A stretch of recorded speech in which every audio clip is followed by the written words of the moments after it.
Wherever you are in the world, welcome to Bales and Buzzers.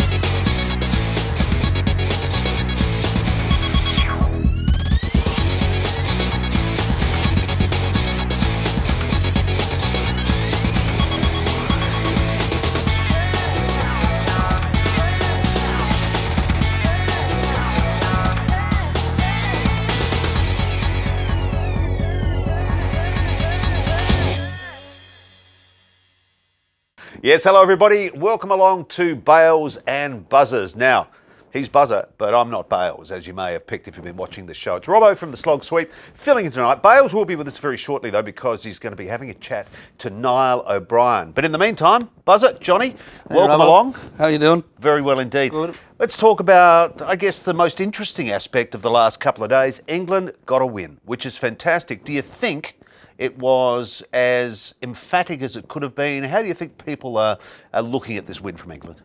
I think England could probably have got more. I think Scotland got 184. I don't think it was an emphatic win by any stretch of the imagination. It was good to see the Owen Morgan getting runs at long last. Yeah. And also good to see Steve Finn getting his bowling back after his episode with Brendan McCullum. Yes, yeah. That must be terrible for confidence. I mean, but fair play to him. He bounced back. But yeah, fantastic for Owen. It still hasn't stopped some of the haters. Let's talk about the other Morgan, Piers Morgan. He's been having lots of little jibes at Owen, and look, in fairness, I guess that's his shtick. You know, it's his stock in trade. Piers Morgan, he just likes to pick fights and argue with anyone. But at the same time, you know, like, get off his case, Piers. Come on. Man alive. He's doing his best, and he is kicking back and doing well. And I guess even though there's nothing I like more than seeing England get beat, I do like to see Owen do well and make some runs as well. Yeah, I mean, he's a long way to go. I mean, he had a very poor start to the World Cup. I think England now, it gives them a win. It starts to make that group quite interesting. They've got 3 matches left. They've got to play Sri Lanka. They've got to play Afghanistan. They've got to play Bangladesh. Yeah. I wouldn't discount Afghanistan by any. They are really up for this World Cup. Yeah. The other interesting thing, of course, defending champions, India, flexing their muscles in no uncertain terms. You know, whether or not you thought they might have beaten South Africa, you wouldn't have thought they would have beat them like they did. No. I mean, and you would expect. I mean, okay, 300 is a fair score by India, but it's chaseable, and I think South Africa, they just it certainly has set that our group off in a very interesting manner now. Yeah, absolutely. Now, in just a moment, we'll go to our big interview of the night before we meet up with Isabelle. But I want to tell you, first of all, Currency Fair are our partners on the show, and we really appreciate them. But we thought, do you actually know exactly what they're about? So I was going to tell you a little bit about that, Johnny. They're the online currency exchange marketplace where you can save up to 90%, if you don't mind, on your international bank transfers. So I don't know whether you realise, but even when you go through the post office and through other banks, it's very easy to get pretty much a raw deal on your currency rate when you're sending money overseas or bringing it into Ireland. So these guys are fantastic. And if you go to the Slog Sweep website and you follow the link through and you type in Slog Sweep as the coupon, you'll get your first trade for free. That's right. You get a free trade from them. So, you know, when you think about it, you can just, save so much money. And let's face it, if we're sending money to friends, relatives overseas, you want to save every penny you can because, you know, most lots are after money, but these guys will really look after you. So they are the foreign exchange marketplace specialists, and we thank Currency Fair for being with us on Bales and Buzzers. Now, as I said, I'm not Bales. I'm Robbo from the Slog Sweep. Johnny here as well. We're going to join Bales, though, because he caught up with Niall O'Brien, and here's what he had to say. He was Ireland's leading run scorer in the last 2 World Cups, and in scoring 79 not out against West Indies and Nelson last week, he became the first Irish batsman to score 500 World Cup runs. We're delighted to be joined on the phone live from Brisbane ahead of Ireland's game against UAE, Niall O'Brien. Niall, thanks so much and welcome to the show. Hi fellas, how you doing? Nice to be on the show. Great stuff. Niall, it's been 9 days since that West Indies result, now just just a day away from that UAE game. How is the camp feeling? Feeling great. It seems a long time ago, that game. We kind of wished we could have had a game a bit sooner afterwards. But we've had a good chance to rest up, and preparation's been good. The last day or two in Brisbane, after the sun has come out, we had a torrential cyclone here, so we were restricted to some indoor training, but we got outside today at the Gabba, and we'll have another hit tomorrow and be ready to go. Boys are good, feeling good in the camp. The confidence is very high. Everyone's fit, so everyone's pushing hard for places, and we're looking forward to the game. Just looking forward to getting back out on the pitch. Yeah, and we don't want to dwell too much on the West Indies game, because now all the focus is ahead of this next game. But your innings against the West Indies was, just tell us through that. You obviously went out and you played with a lot of freedom.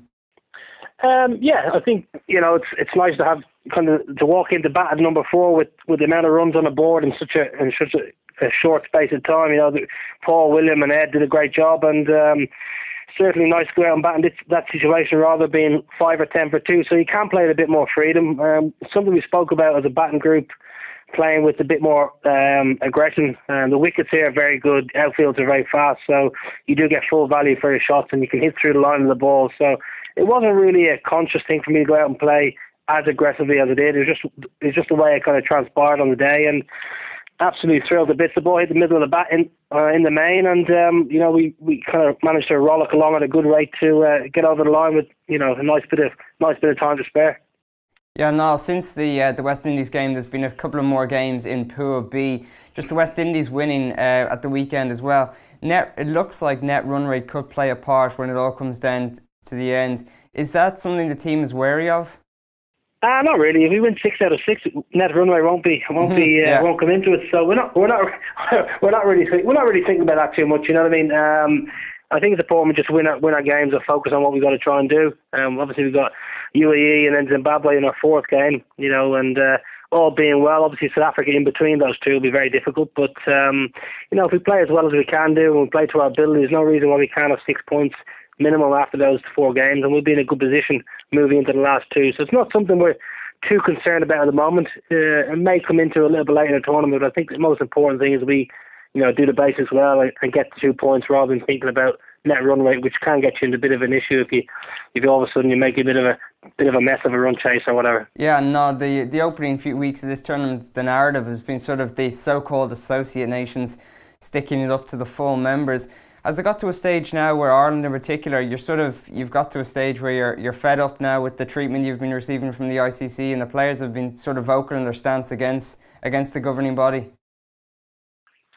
Yeah, I think it's been well publicised and documented that we don't see ourselves an associate or a minnow or one of these names. The skipper was very vocal in his post-match interview saying he actually hated the term, and I think we're all kind of the same opinion. There's no reason why we should be treated like that, and I think everyone's starting to realise that. And backing us, we have Sachin Tendulkar, Mahela Jayawardene have been very vocal in their backing of the Irish team in the last 24 hours or so.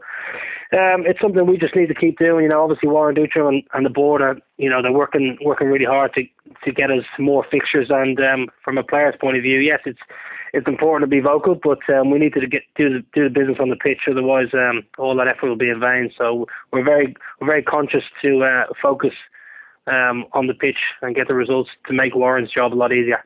And does the ICC's decision to reduce the 2019 World Cup to 10 teams, does that drive you on further to really stamp your mark on this tournament? Definitely, yeah. I think it's crucial. It's crucial we do the business, and at the moment there is a pathway to the World Cup, albeit a little bit tricky with the tournament in Bangladesh to try and qualify. And we believe there's a right to grow the game. It's the only sport that seems to be kind of reducing the number of teams in World Cups. So it seems strange, but the most important thing is, as I said before, is we do the business on the pitch, and hopefully that the kind of political stuff will take care of itself. And I've never been much of a man for politics, so I don't really know the ins and outs of it. So for me, it's just a case of getting out and playing as well as I can, and hopefully the rest looks after itself.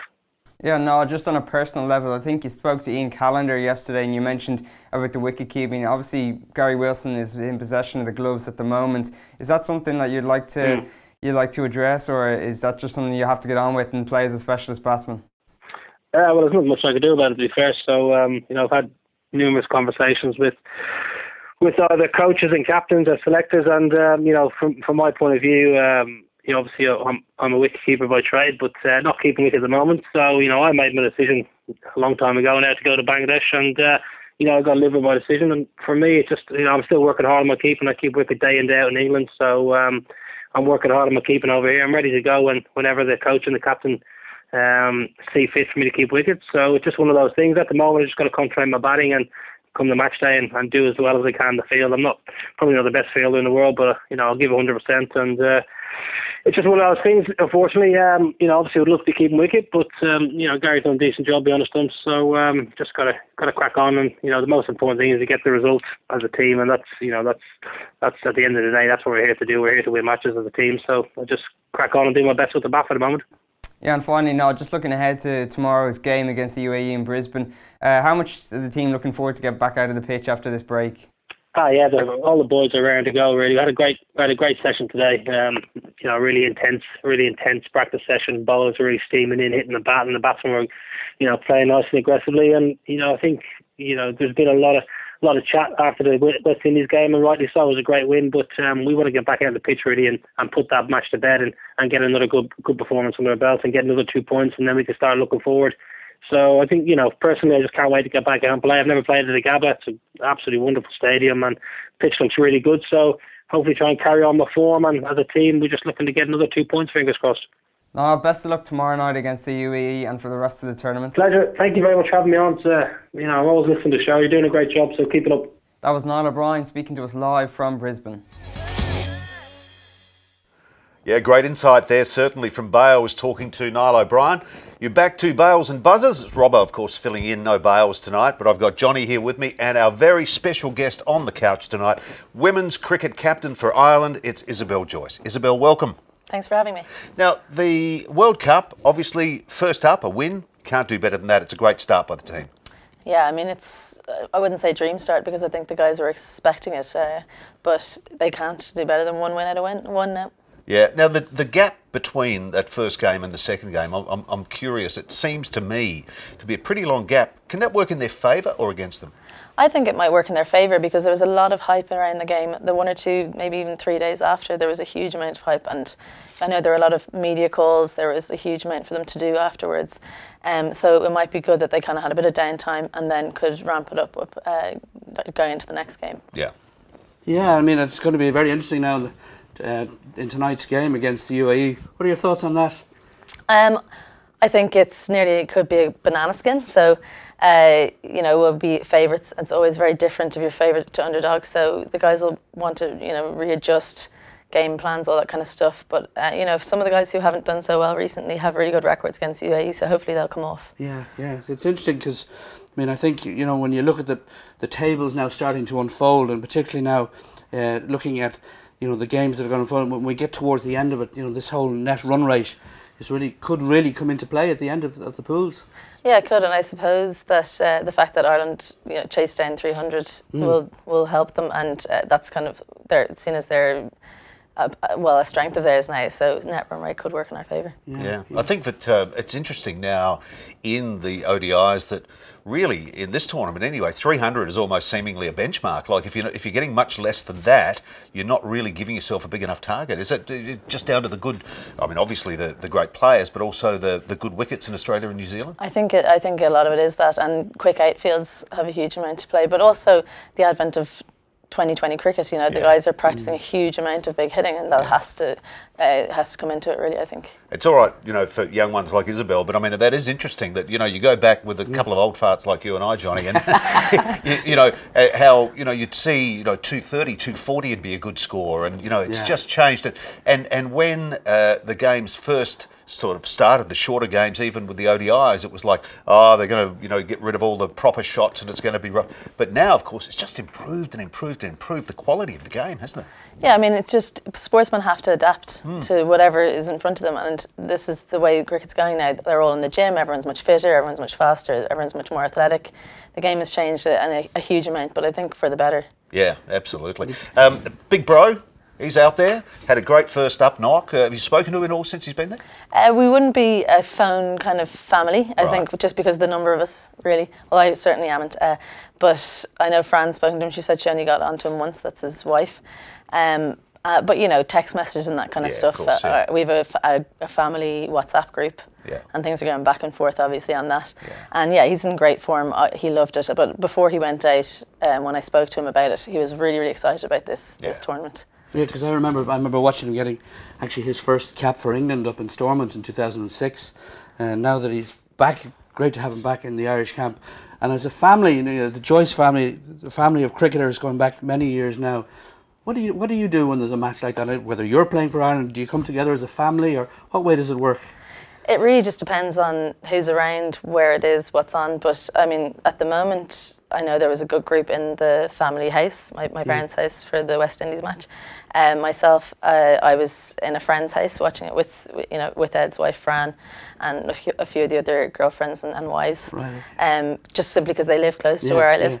Yeah. But I think for some of the other ones, I'll definitely go home and watch it with my mum and dad. Yeah, interesting. Yeah. What are your thoughts, Isabelle, in terms of the favourites on track? I mean, obviously Australia would probably still be clear favourites at the moment.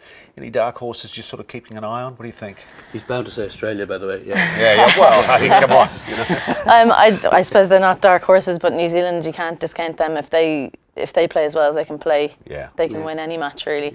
Yeah. I don't think England are going to surprise us with a semi-final appearance. I think it'd surprise themselves if they did. Yeah, exactly. And West Indies, I know they lost to us, but they're complete dark horses, I think, and we saw that when they won the 2020 World Cup a few years ago. If they get it right and they get it together and they get everyone behind them, they really can get on a roll. So Friday night, South Africa, West Indies, that's going to be a cracker of a game, because of course when South Africa left the country, I think it was their sports minister said, "Don't come back losers," or words to that effect. So I mean, what sort of pressure does that put you under? South Africa are just under huge pressure because they are always expected to win, and they just keep on losing big tournaments. I nearly feel sorry for them, because they just, I suppose, choke at the last hurdle, and with the players they have and the setup they have, they really should have won more than they have. Yeah. Let's turn to women's cricket. Notice I say women's cricket too. We were warned before.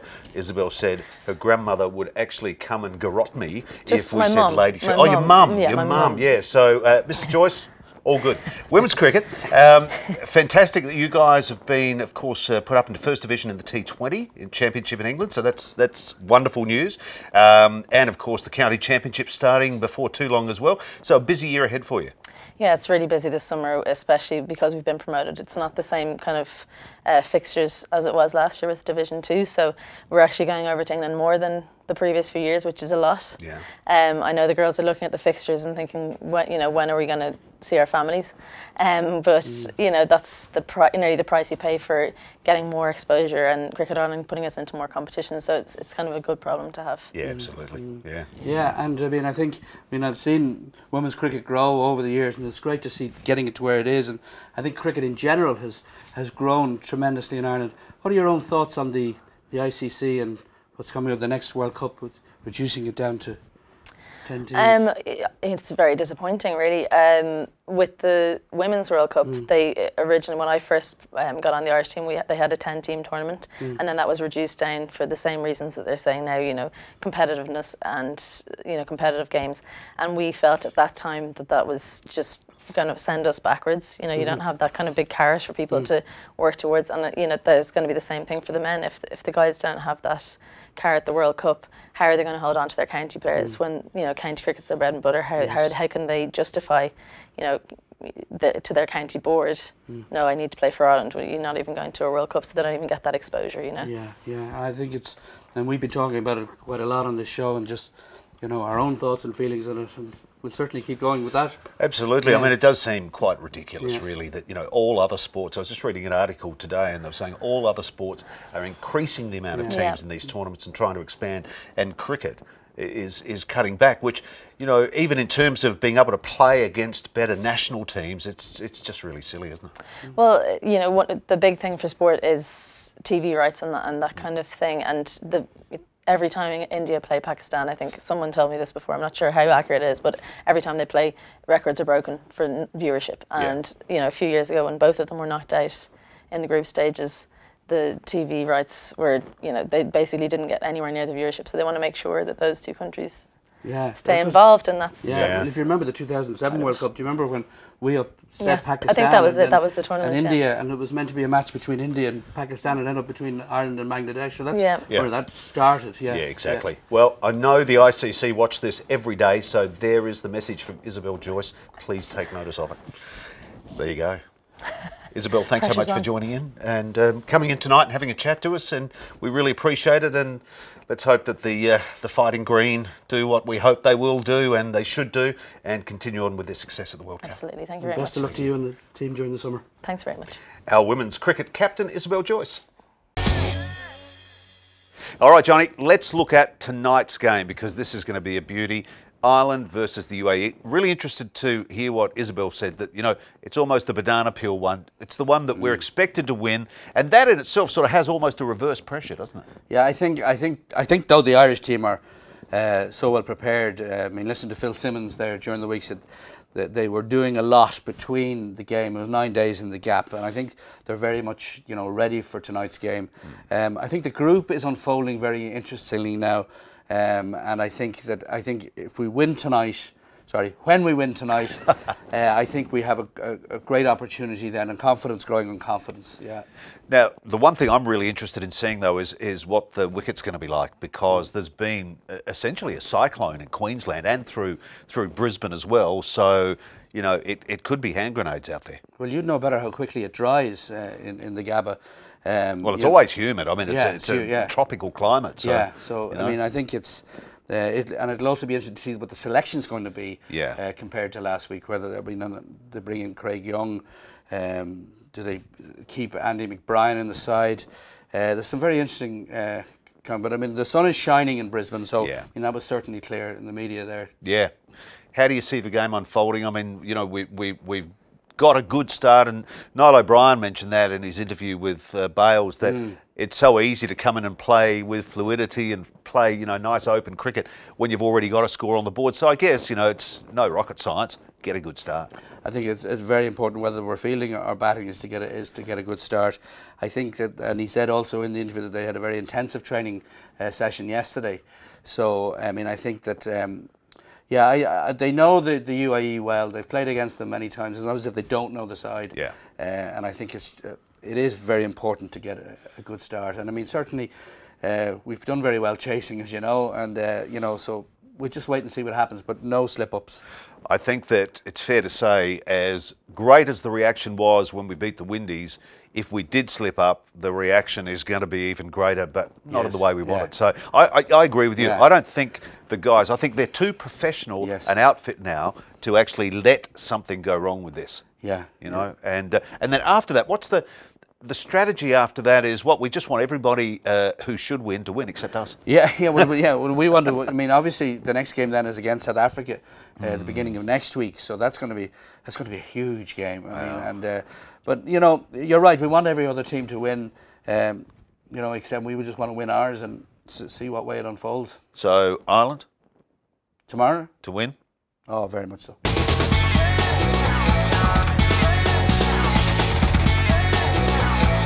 Now, before we leave you, Johnny, tweets, what do we got?